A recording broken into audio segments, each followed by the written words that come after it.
दोस्तों इस ब्रह्मांड के बड़े से बड़े रहस्य हैं जिनके सामने बड़े बड़े साइंटिस्ट भी नतमस्तक हैं। तो चलिए जानते हैं इस वीडियो में ब्रह्मांड के कुछ ऐसे रहस्य जिनके सामने बड़े बड़े साइंटिस्ट भी घुटने टेक देते हैं। दोस्तों इस वीडियो को पूरा देखना, आप ब्रह्मांड के बारे में बहुत ही गजब के रहस्य जानने वाले हो। दोस्तों ये ब्रह्मांड अनेकों रहस्य से भरा पड़ा है। इस ब्रह्मांड में अरबों खरबों आकाश गंगाएं हैं और उन आकाश गंगाओं में अरबों तारे हैं और उन तारों के चारों ओर पृथ्वी जैसे खरबों ग्रह चक्कर लगा रहे हैं। दोस्तों अगर इस आधार पर पृथ्वी के अस्तित्व को आंका जाए तो पृथ्वी की पहचान रेगिस्तान में रेत के एक कण से भी कम होगी। तो सबसे पहले हम जानेंगे कि ब्रह्मांड की उत्पत्ति कैसे हुई, जो कि एक बड़ा रहस्य है। दोस्तों सबसे बड़ा सवाल यही आता है कि यह ब्रह्मांड हमारे अस्तित्व में कैसे आया, आखिर इसकी शुरुआत कैसे हुई। वैसे ब्रह्मांड की उत्पत्ति के बारे में साइंस ने अनेकों थ्योरियां दी हैं, जिनमें से इन आधुनिक समय में सबसे ज्यादा प्रचलित थ्योरी है बिग बैंग थ्योरी। दोस्तों बिग बैंग थ्योरी के माध्यम से ब्रह्मांड की उत्पत्ति के बारे में बताने का प्रयास किया गया है। आपको बता दें कि बेल्जियम के खगोलविद जॉर्ज हेनरी लेमेत्रे ने बिग बैंग सिद्धांत को दिया था,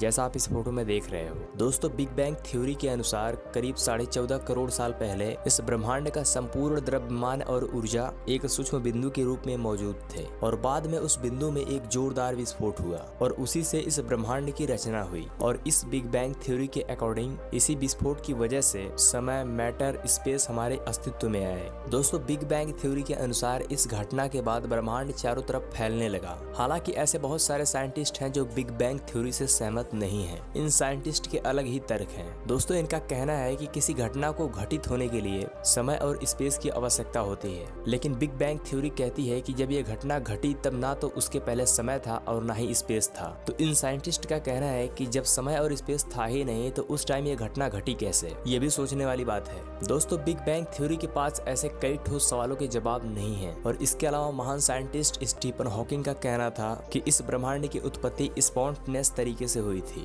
यानी कि स्वतः स्फूर्त तरीके से हुई थी। हालांकि बिग बैंग थ्योरी ब्रह्मांड की उत्पत्ति के बारे में एकदम सटीक बैठती है, लेकिन इनके पास भी कई ठोस सवालों के जवाब नहीं है। और अब तक ब्रह्मांड की उत्पत्ति के बारे में जितनी भी थ्योरी की गई है, ज्ञान के आधार पर उनका कोई भी सिद्धांत ब्रह्मांड की उत्पत्ति के बारे में सटीक नहीं बता पाया है। दोस्तों वैज्ञानिक द्वारा दिए गए सिद्धांतों में तमाम तरह के अंतर विरोध हैं, इसलिए आज तक ब्रह्मांड की उत्पत्ति का एक रहस्य बना हुआ है। दोस्तों ब्रह्मांड की उत्पत्ति के पीछे क्या रहस्य है, ये आज तक साफ साफ किसी को नहीं पता है। नंबर 2, डार्क मैटर और डार्क एनर्जी का रहस्य। दोस्तों साइंस का मानना है कि इस ब्रह्मांड का 95% हिस्सा डार्क मैटर और डार्क एनर्जी से बना हुआ है और बाकी का बचा हुआ 5% हिस्सा तारों, ग्रह, उपग्रह और पिंडों से बना हुआ है। दोस्तों आधुनिक थ्योरी के अनुसार इस ब्रह्मांड को बनाए रखने के लिए डार्क मैटर और डार्क एनर्जी का बहुत बड़ा रोल है, क्योंकि इसके बिना पूरा ब्रह्मांड कोलैप्स कर जाएगा, यानी कि टूट जाएगा। दोस्तों डार्क मैटर एक ऐसा पदार्थ होता है जो कि लाइट को इमिसेंस करता है और वहीं डार्क मैटर की प्रकाश के प्रति कोई प्रतिक्रिया नहीं होती है, यानी कि कोई फीडबैक नहीं होता है। दोस्तों अभी तक साइंस कोई ऐसा इक्विपमेंट नहीं बना पाई है जिसके वजह से डार्क मैटर को देखा जा सके या उस पर अध्ययन किया जा सके। दोस्तों साइंस डार्क मैटर और डार्क एनर्जी को सही रूप से तो स्वीकार कर रहे हैं, लेकिन इसके अस्तित्व को कभी भी ठीक प्रकार से सिद्ध नहीं कर पाए हैं और ये अभी तक एक बड़ा रहस्य बना हुआ है। नंबर 3, इस ब्रह्मांड का अस्तित्व कितना बड़ा है, यह ब्रह्मांड कहाँ तक फैला हुआ है। दोस्तों अभी तक एस्ट्रोनॉमर ब्रह्मांड की विशालता यानी कि उसकी सीमा को लेकर कोई भी सटीक जानकारी नहीं दे पाए हैं कि ये ब्रह्मांड एक्चुअल में कितना बड़ा है, इस ब्रह्मांड का अंत कहां पर होगा।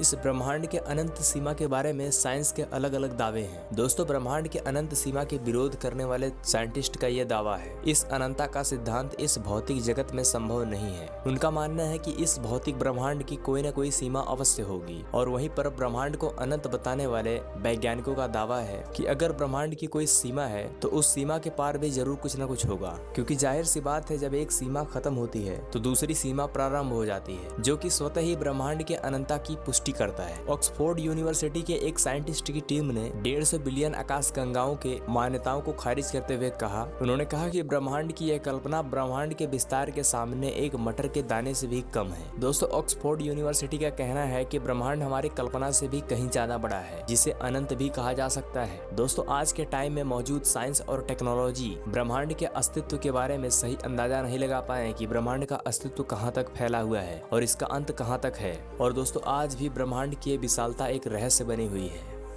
नंबर 4, ब्लैक होल और व्हाइट होल। दोस्तों ब्लैक होल को ब्रह्मांड के सबसे डेंस पदार्थों में से एक माना जाता है। ब्लैक होल के अंदर सबसे ज्यादा ग्रेविटी होती है। दोस्तों ब्लैक होल में कितनी ग्रेविटी होती है इसका अंदाजा आप इसी बात से लगा सकते हो कि ब्लैक होल के ग्रेविटी के पावर से प्रकाश भी नहीं बच पाता है। ब्लैक होल में इतनी ज्यादा ग्रेविटी होती है कि वो प्रकाश को भी अपनी ओर खींच लेती है। इस घटना को साइंस की भाषा में इवेंट होरिजोन कहा जाता है। क्या आपको पता है कि एक ब्लैक होल का निर्माण तब होता है जब एक तारे में बड़ा विस्फोट होता है, जिसकी वजह से तारे का द्रव्यमान बहुत छोटे स्थान में संघनित होता है और उसकी ग्रेविटी पावर बहुत ज्यादा तेज हो जाती है। ब्लैक होल को साधारण आंखों से नहीं देखा जा सकता है क्योंकि ब्लैक होल प्रकाश को आने नहीं देता है, जबकि किसी वस्तु के देखने का सिद्धांत प्रकाश के परावर्तन नियम पर निर्भर करता है। परावर्तित प्रकाश आंख के रेटिना पर टकराकर उसके चिन्ह का निर्माण करता है, तब हमारी आंखों से दिखाई देता है। इवन कुछ थ्योरी तो ये भी दावा करती हैं कि ब्लैक होल ब्रह्मांड के दूसरे आयाम में जाने का रास्ता हो सकता है। इनके अनुसार ब्रह्मांड के हर क्रिया में प्रतिक्रिया होती है। इनके अनुसार ब्लैक होल का दूसरा सिरा ब्रह्मांड के दूसरे आयाम में होता है। वैज्ञानिक अभी तक ब्लैक होल के अध्ययन कर रहे हैं और उनके नए नए सिद्धांत सामने आ रहे हैं, लेकिन अभी भी ब्लैक होल के बारे में बहुत कुछ जानना बाकी है। एक सिद्धांत के अनुसार ब्रह्मांड डेलिप्टिकल यानी कि दंडात्मक होगा। दोस्तों यहाँ दंडात्मक भौतिकवाद का अर्थ है जैसे दो विचारों का आपस में टकराव होने के बाद में जो एक नया विचार निकल कर आता है उसी को परम सत्य माना जाता है। दोस्तों इस बात को जरा ध्यान से समझो। जैसे जीवन का दंडात्मक प्रतिक्रिया मृत्यु है और प्रकाश का विपरीत अंधेरा है, ठीक इसी प्रकार प्रकाश का दंड रूप होगा जहाँ इस ब्रह्मांड के प्रत्येक क्रिया में प्रतिक्रिया होगी।